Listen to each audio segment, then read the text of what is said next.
From the national headquarters of RT America in our nation's capital. Hello again, everybody. I'm Rick Sanchez. We are at war with Yemen. And by we, I mean you and me. Why? Because we're funding it. I mean, yeah, we're literally, I mean, do you know that of the, let's say the 20% or the 30% or the up to 40% of the money that is taken out of your paycheck every single week, half of that goes to defense? And did you know that a huge portion of that is used to pay for the Saudis and their war in Yemen? Yes, you are being charged by the Saudis so they can fund their war. Think about that. We have taxes taken out of our paychecks to pay for the defense of Saudi Arabia against the rebels in Yemen. By the way, guess how much the Saudis have taken out of their paychecks to pay for their war against the rebels in Yemen? How much do you think? Zero. Not a penny, not a dime, not a red nickel. In fact, the Saudis don't pay income taxes. They don't pay income taxes. Why should they? We do it for them. All this compliments of Presidents Bush, President Obama, and President Trump, who all agree with this deal for you, or on your behalf, of course. So in exchange for all of this money that we give to Saudi Arabia for a war that, oh, by the way, has killed 85,000 children, all we ask the Saudis for in all of this, we're going to give you all this money, the American taxpayers are going to work their butts off to give you this money so you can fight your war. All we want is one thing. Please, Saudis, one thing. Please, okay? Here it is.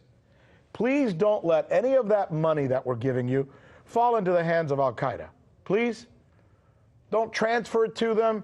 Don't do side deals with them. Just be good stewards of the taxpayer money that we give you. By the way, that's not just a please thing, right?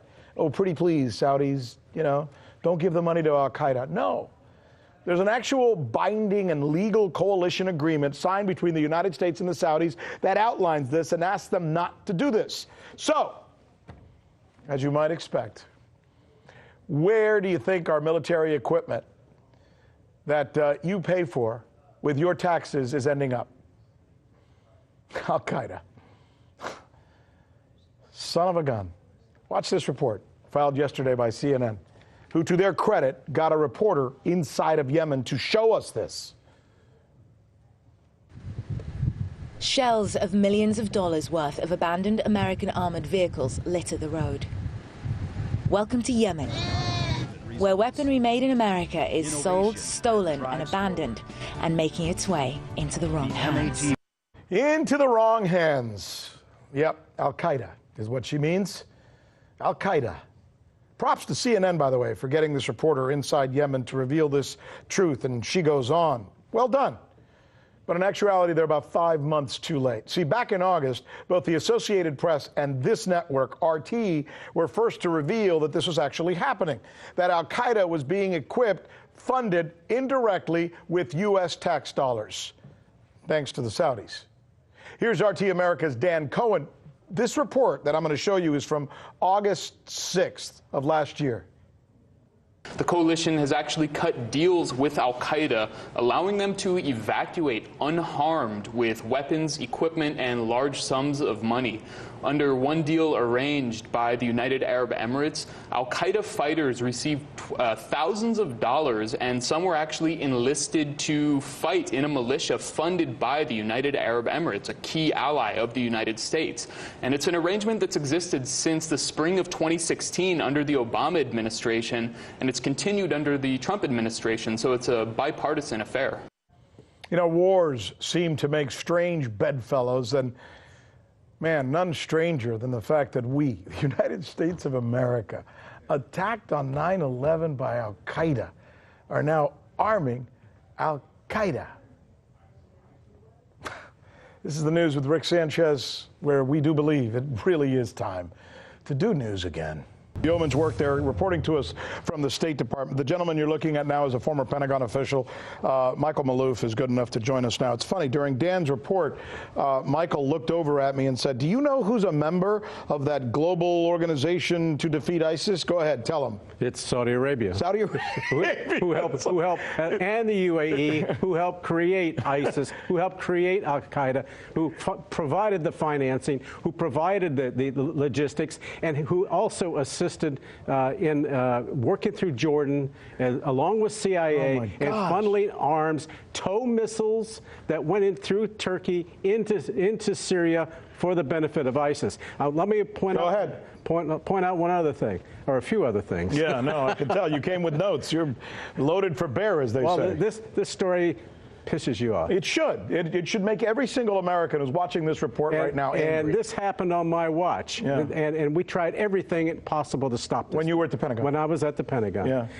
There was a 2012 DIA report which basically warned that by helping the Sunnis, which were backed by the Saudis, we were providing assistance to not only defeat Al-Assad, president of Syria, but also but it would also create the potential of supporting these guys would create what they then called a principality, i.e. caliphate. That's what happened. So are we supposed to take out ISIS in that plan? No, we were supporting them. Even though we were going after them, we were actually supporting them to try to unite the Sunnis. You know, that's why a lot of people, Michael, I hate to say this, I know you're a Pentagon guy and you guys are all into wars and stuff, but sometimes I say, we don't like just wars. Get the hell out of these places. First of all, we attack Iraq and it goes miserably horribly. We destroy the country. We create not only, we don't get rid of Al-Qaeda, but then we create a splinter group called ISIS. Today we're funding Al-Qaeda, and ISIS, according to at least our Secretary of State, is still going strong in Syria. What the hell has worked? Well, it's because we've been paid off by the Saudis, Saudi Arabia, by the Saudis. Yeah. You'll notice the Saudis were helping the Saudis in Yemen. And even though they're a member of this coalition, what that is really a cover for one thing. That is to go after Iran. And this is what the Saudis are really more vehemently against is Iran. So you know what I hear you saying almost as I'm reading between the lines is that oftentimes we as our leaders, whether it's Obama or Clinton or Bush or this guy, they don't do things necessarily for what's good for America. They do it more for what's good for the allies that America has developed over time, that sometimes have a lot more to do with influences. Why wasn't Saudi Arabia mentioned once in that State of the Union message last night? That's a great question. That's a great question, especially when you consider how every single one of our foreign policy decisions is going through Saudi Arabia. Yeah. This thing that I just mentioned now about what's going on in Yemen, you know, our tax money is being used by Saudi Arabia to have a war in Yemen, and they're not even paying a penny. That's right. And we're providing, and as one of the stories shows, that we were giving them, they were using U.S. supplied arms in Yemen, and the Defense Department was asleep at the switch. I mean, I used to handle export control as well, and we would have caught countries like this in violation of re-exports. What they've been doing is transferring the arms that they get to the Houthis, to the other Al-Qaeda and Salafi groups. Are you disappointed that Donald Trump, who ran as a candidate saying he was not going to do this kind of stuff, has fallen into the same trap that Bush and Clinton and Obama all did? They're all victims and puppets to the neoconservatives in this country, i.e. John Bolton. Led by John Bolton. And, said it again. And Mike Pompeo. You make that point every time. Michael Maloof, thank you, sir, for taking time to take us through this. Hey YouTube, thanks for checking out our channel. We hope you enjoyed the video. We have tons of content for you just like this. For more of RT America's one-of-a-kind news and analysis, be sure to subscribe and never stop questioning more.